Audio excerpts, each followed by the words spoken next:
सभी sociology classes में आप सभी का स्वागत है। आज हम लोग बात करेंगे ऑब्जेक्टिव क्वेश्चन के बारे में।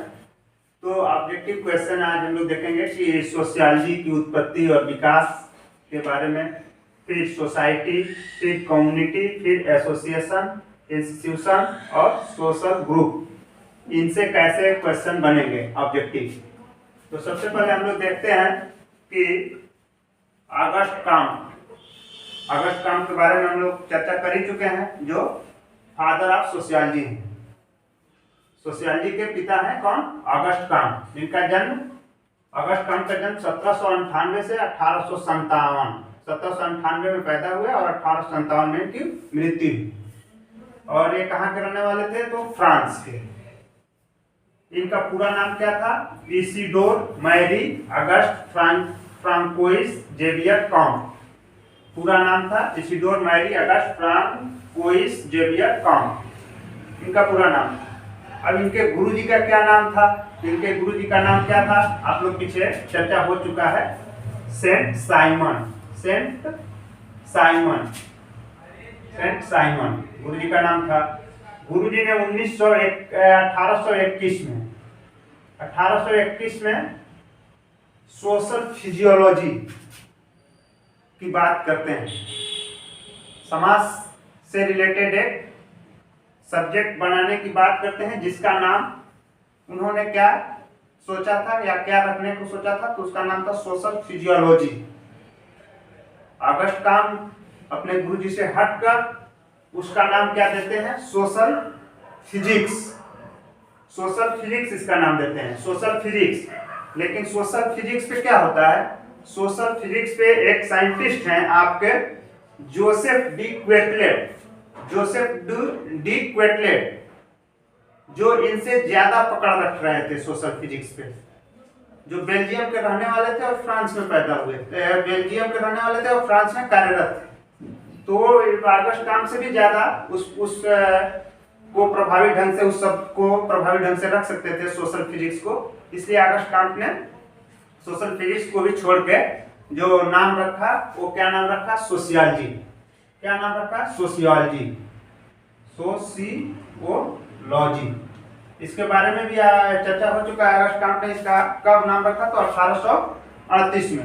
सोशियोलॉजी की जन्म कब होती है? तो 1838 में। और कहाँ पे? तो फ्रांस में।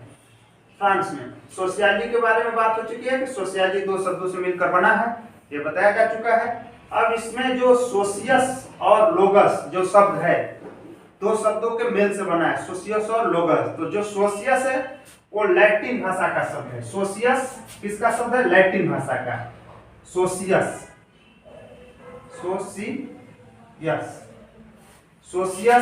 लैटिन भाषा है, या सोशियस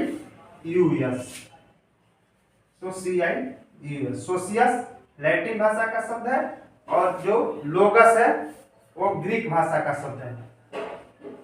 लोगस क्या है? ग्रीक भाषा का शब्द है। ये लैटिन है, लैटिन भाषा का शब्द है, और ये ग्रीक भाषा का शब्द है। ये आपको याद रखना है। फिर आगे और हम लोग बढ़ेंगे तो ये आपने देख लिया। फिर आगे ये सबसे पहले कहाँ पे पढ़ाया गया? येल विश्वविद्यालय में। 1862 में येल विश्वविद्यालय सबसे पहले अनौपचारिक रूप से, 1862 में येल विश्वविद्यालय में अनौपचारिक रूप से। किसके नेतृत्व में? तो डब्ल्यू जी समनर के नेतृत्व में सबसे पहले पढ़ाया गया, डब्ल्यू जी समनर के नेतृत्व में। फिर 1892 में शिकागो विश्वविद्यालय में औपचारिक रूप से इसकी पढ़ाई चालू हो गई, A.W. स्मॉल के नेतृत्व में। A.W. स्मॉल 1892 में शिकागो विश्वविद्यालय। इसकी जो पहली पुस्तक है, समाजशास्त्र की पहली पुस्तक है, उसका नाम क्या है? प्रिंसिपल ऑफ सोशियोलॉजी के लेखक कौन है? जो 1877 में प्रकाशित होती है। इसके लेखक हैं Herbert Spencer. Principle of sociology पहली बुक है, हर्बर्ट स्पेंसर इसके लेखक हैं। पहला लेक्चर समाजशास्त्र पे कौन दिया था? तो डब्ल्यू जी समनर इस पे पहले लेक्चरर थे। पहले लेक्चर डब्ल्यू जी शमलर ने दिया, लेकिन पहले समाजशास्त्र के प्रोफेसर कौन थे? तो दुर्खिम। दुर्खिम को समाजशास्त्र का प्रथम प्रोफेसर कहा जाता है। ठीक है। फ्रांस में अध्ययन कब हुआ सोशियोलॉजी का? तो 1889 में। 1889 में बोर्डिक्स विश्वविद्यालय में, बोर्डिक्स विश्वविद्यालय में 1889 में। और उसमें जो पहले प्रोफेसर बने तो वो बने दुर्खिम, इमाइल दुर्खिम। तो समाजशास्त्र के पहला लेक्चरर देने वाले व्यक्ति का नाम डब्ल्यू जी शमलर है और पहले प्रोफेसर का नाम दुर्खिम है। ये आप यहां से जान गए। समाजशास्त्र की प्रथम पत्रिका कौन सी निकली? तो American journal of sociology 1892। American journal of sociology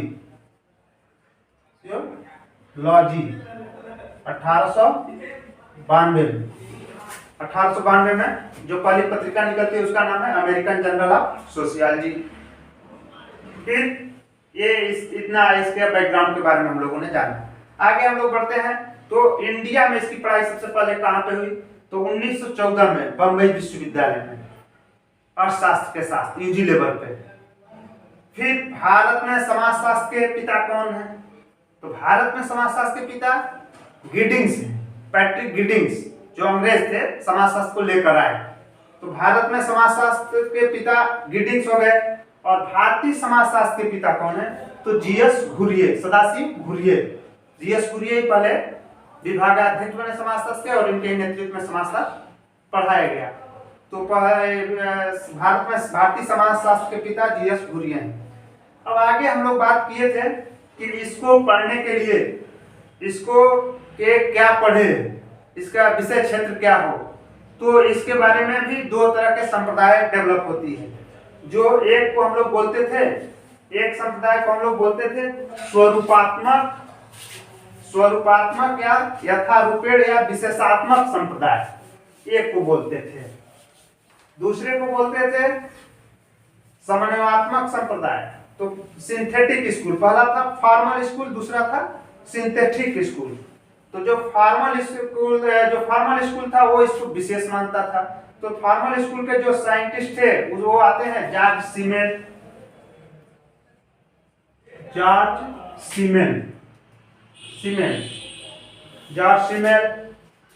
वीरकांत, KNDT, वीरकांत, one wise, WIESE, one wise और मैक्स वेबर। ये कौन है? तो ये आपके फॉर्मल स्कूल के हैं जो समाजशास्त्र को एक विशेष विज्ञान मानते हैं। जॉर्ज सीमेल, वीरकांत और वान वाइज और मैक्स वेबर। दूसरे कौन लोग हैं? जो समन्वयात्मक संप्रदाय, जो इसको एक सामान्य विज्ञान मानते हैं। तो उसमें है हाउस,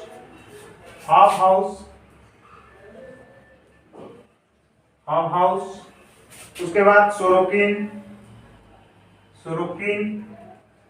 फिर इमाइल दुर्खिम, फिर जिन्सबर्ग। ये कौन है? तो ये आपके सिंथेटिक स्कूल के हैं और ये फॉर्मल स्कूल के हैं। एक लोग इसको सामान्य मान रहे हैं, एक लोग इसको विशेष मान रहे हैं। ये आप चर्चा हो चुका था। एक इसमें बुक का है द सोशल आर्डर, 1970 में लिखी गई रॉबर्ट ब्रिस्टिट के द्वारा। द सोशल आर्डर 1970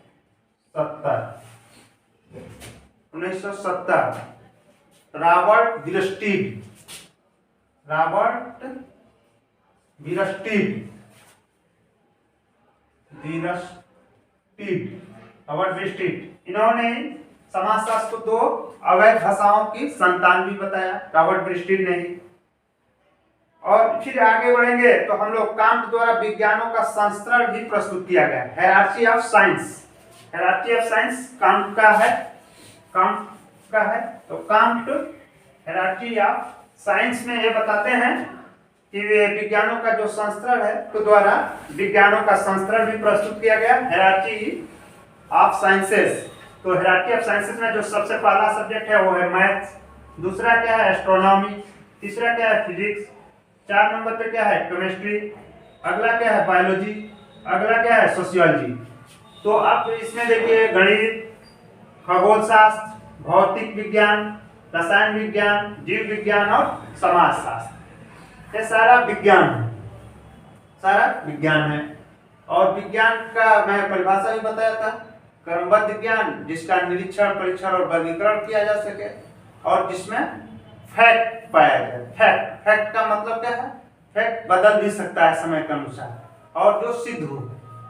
तो ये आपका विज्ञानों का संस्करण है। इसी में जो मैथ है ये द किंग ऑफ सब्जेक्ट है, the king of subject, king of subject, subject. ये है आपका सोशियोलॉजी का है the queen of subject, queue,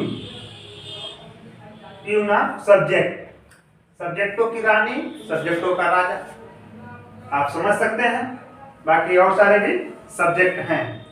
तो ये आपका विज्ञानों का संस्था अगस्त काम के द्वारा वो प्रस्तुत किया गया था। अब आगे और बढ़ेंगे तो देखते हैं कि समाजशास्त्र के विषय का अकादमिक जनक, अकादमिक जनक कौन है, तो W.G. समनर है, जो पहले इस पे लेक्चर दिए थे, W.G. समनर। और W.G. समनर की एक बुक है sciences of society, science of society, W.G. Sumner की बुक है science of society, W.G. Sumner, Sumner book का नाम है, बुक है science of society, SCIENCE, science of society, science of society. एक बुक W.G. समनर की और है जिसकी चर्चा हम लोग पीछे कर चुके हैं, फॉकवेज। दूसरी बुक क्या है, फॉकवेज, फॉकवेज। और फॉकवेज के बारे में ज्यादा चर्चा हो चुकी है, पीछे भी हो चुकी है। फॉकवेज में ही इन्होंने 2 प्रकार के ग्रुप की भी चर्चा की थी, अंतर समूह, इन ग्रुप और आउट ग्रुप। और इसी में इन्होंने ये भी बताया था कि संस्था कैसे बनती है, संस्था कैसे बनती है, संस्थाओं का विकास कैसे होता है, जिसमें सबसे पहले आपके दिमाग में विचार आता है, आदत, फिर जनप्रियता, ऐसे होते हुए संस्था बनती है, जो पिछले वीडियोस में बताया गया है। तो ये W.G. समनर की एक बुक है साइंस ऑफ सोसाइटी, दूसरी है फॉकवेज। समाज की पहली समाजशास्त्र की धर्म पुस्तक कहा जाता है इसको, समाजशास्त्र की धर्म पुस्तक कहा जाता है फॉकवेज को, समाजशास्त्र की धर्म पुस्तक फॉकवेज को कहा जाता है। अब आगे और बढ़ेंगे तो 2 संप्रदाय का, फिर से जो 2 संप्रदाय है, और एक को लोग शिकागो स्कूल है और दूसरा है फ्रैंकफर्ट स्कूल, फ्रैंकफर्ट संप्रदाय, और पहला है शिकागो संप्रदाय। तो शिकागो संप्रदाय के संस्थापक थे एल्विन स्मॉल, शिकागो संप्रदाय के संस्थापक एल्विन स्मॉल थे। और एक क्या, शिकागो संप्रदाय का जो था वो नगरीय समस्या पे ज्यादा ध्यान केंद्रित किया, अपराध, अत्याचार, गरीबी के अध्ययन की ओर विशेष ध्यान दिया था। इन विद्वानों में जो विद्वान है इसके शिकागो संप्रदाय के, उनमें आपके हैं बर्गेस, कूले, थॉमस, मैकेंजी, लुईविर्थ, नैंकी, फेरिस और ब्लूमर, ये शिकागो संप्रदाय के विद्वान है।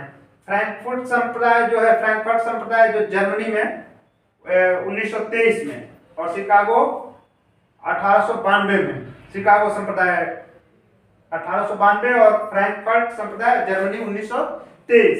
तो जो फ्रैंकफर्ट संप्रदाय है मार्क्सवादी विचारधारा से प्रभावित संप्रदाय है, फ्रैंकफर्ट मार्क्सवादी विचारधारा से प्रभावित है। और इसमें जो साइंटिस्ट है वो है T.W. Benjamin, E.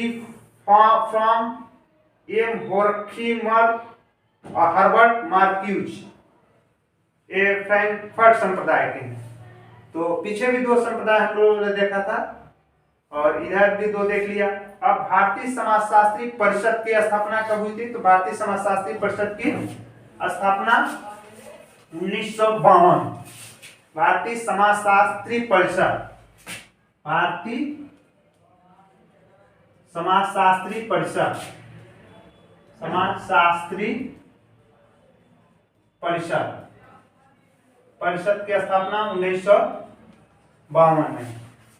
पत्रिका जो इससे निकलती थी, समाजशास्त्री परिषद के द्वारा जो पत्रिका निकलती है उसका नाम है sociological bulletin, sociological bulletin, sociological bulletin. इस परिषद के द्वारा एक पत्रिका निकलती है भारत में। अब अगला जो है एक बुक है the myth of caste system, the myth of caste system, myth of caste system, the myth of caste system जो बुक है इसको लिखे हैं डॉक्टर नरवेदेश्वर प्रसाद, डॉक्टर नरवेदेश्वर प्रसाद के द्वारा लिखित बुक है the myth of caste system.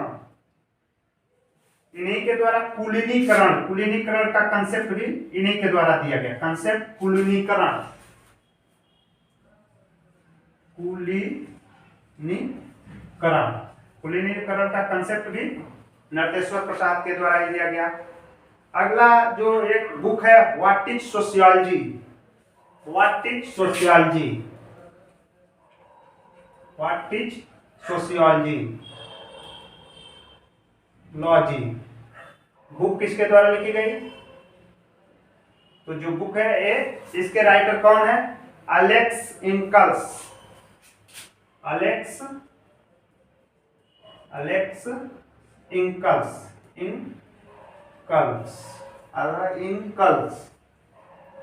इंकल्स, Alex इंकल्स, Alex इंकल्स 1965 में व्हाट इज सोशियोलॉजी, सोशियोलॉजी क्या है एक बुक लिखते हैं 1965 में।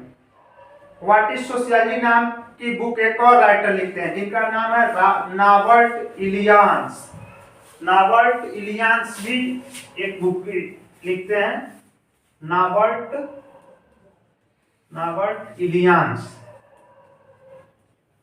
भी व्हाट इज सोशियोलॉजी नाम से एक बुक लिखते हैं 1972 में, और अलेक्स इंकल्स लिखते हैं 1965 में। 1965 में अलेक्स इंकल्स लिखते हैं व्हाट इज सोशियोलॉजी, फिर नॉबर्ट इलियंस भी लिखते हैं 1972 में व्हाट इज सोशियोलॉजी। अगला जो बुक है वो है, अगला एक बुक है जिसको हम लोग को जानना है, वो है आपका सोशल पैथोलॉजी, लेमर्ट के द्वारा लिखी गई बुक है सोशल पैथोलॉजी, सोशल पैथोलॉजी लेमर्ट 1951 में। मार्गन एक बुक लिखते हैं उसका नाम है ancient society, ancient society Morgan द्वारा लिखित बुक है। फिर टाइलर लिखते हैं primitive culture, primitive culture Tylor के द्वारा लिखित बुक है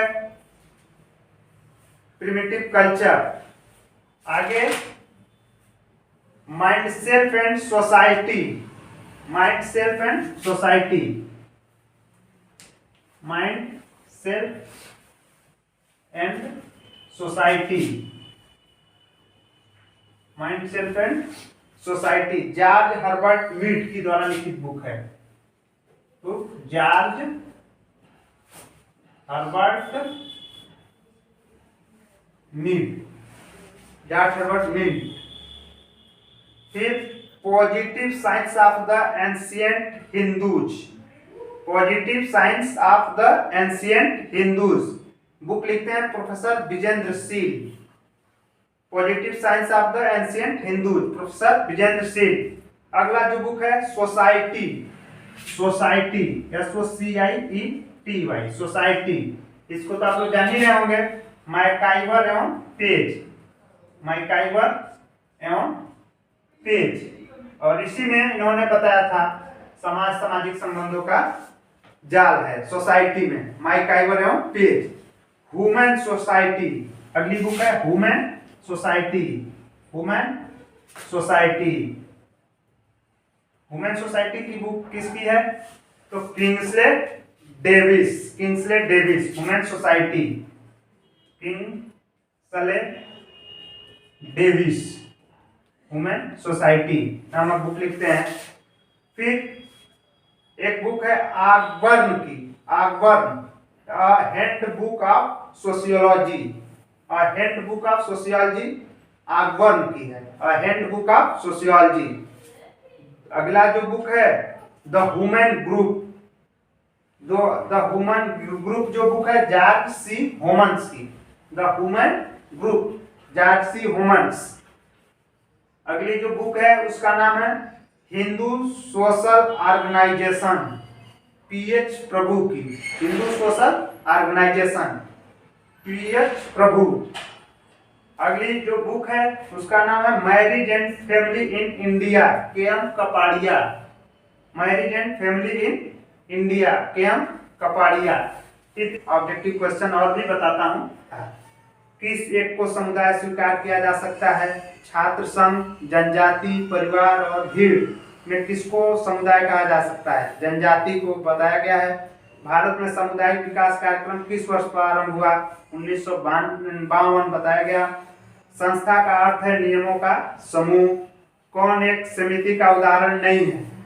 निग्रो, विश्वविद्यालय, परिवार, सरकार। तो निग्रो नहीं है, बताया गया है, पीछे आप जब समिति पढ़ेंगे। लघु समुदाय पालने से लेकर श्मशान तक के जीवन का संयोजन है, किसने कहा? Redfield, R Redfield. Ramakrishna mission किसका उदाहरण है? समिति का। यह किसने कहा? बंदी गृह एक समुदाय है, जिन्सबर्ग। मैकाइवर के अनुसार जेल क्या है? एक समुदाय है। कौन एक संस्था है? विवाह के प्रकार, परीक्षा प्रणाली, परिवार, पूजा एवं प्रार्थना, परीक्षा प्रणाली क्या है? संस्था है। यह किसका कथन है? समिति प्रायः किसी उद्देश्य की प्राप्ति के लिए मिलकर कार्य करती है, बोगार्ट्स। समुदाय सबसे छोटा वह क्षेत्रीय समूह है जिसके अंतर्गत सामाजिक जीवन के समस्त पहलू आ सकते हैं, किंग्सले डेविस। बंदी गृह को समुदाय स्वीकार करने वाले विद्वान हैं, जेल को, मैकाइवर। ग्राम एवं नगर उदाहरण है समुदाय के। ह्यूमन सोसाइटी नामक पुस्तक के लेखक हैं किंग्सले डेविस। लघु समुदाय की अवधारणा किसने दी है? Robert Redfield. समिति समुदाय नहीं बल्कि समुदाय के अंतर्गत ही एक संगठन है, कथन किसका है? मैकाइवर का। संदर्भ समूह की अवधारणा सर्वप्रथम हाइमैन ने कब दी? 1942 में। किसने कहा प्राथमिक समूह मानव स्वभाव की पौधशाला है? चार्ल्स कूले। अर्ध प्राथमिक समूह की शब्दावली का प्रतिपादन कौन किया था? कूले। किसने सर्वप्रथम बाह्य समूह शब्द का प्रयोग किया? Graham Sumner, डब्ल्यू.जी. समनर ने। छुओ और जाओ के संबंध में किस समूह की विशेषताएं हैं? द्वितीयक समूह। अंतः समूह की अवधारणा दी समनर ने। कौन सा एक द्वितीयक समूह की विशेषता नहीं है? घनिष्ठता का अभाव, संबंध आकस्मिक और औपचारिक, सुपरिचित, संवेदात्मक। तो सुपरिचित होगा। काल्पनिक संदर्भ समूह की का प्रतिपादन कौन किया था? मर्टन। प्राथमिक समूह, किसने प्राथमिक समूह की अवधारणा प्रस्तुत की? कूले। हैंडबुक ऑफ सोशियोलॉजी पुस्तक किसने लिखा? ऑगबर्न। काल्पनिक संदर्भ समूह आर के मर्टन। इस तरह से आप इसमें बहुत सारा क्वेश्चन दिया हुआ है जिसके बारे में मैंने आपको बताया, और आप अपने बुक से ऑब्जेक्टिव क्वेश्चन को कर लेंगे। आगे संस्थाकरण का जो कंसेप्ट है वो पार्सन्स दिए, द्वितीयक संस्था भी पार्सन्स। पूर्ण संस्था इरविंग गॉफमैन की बुक है एसुलम, ASYLUM, एसुलम पागलखाना, ASYLUM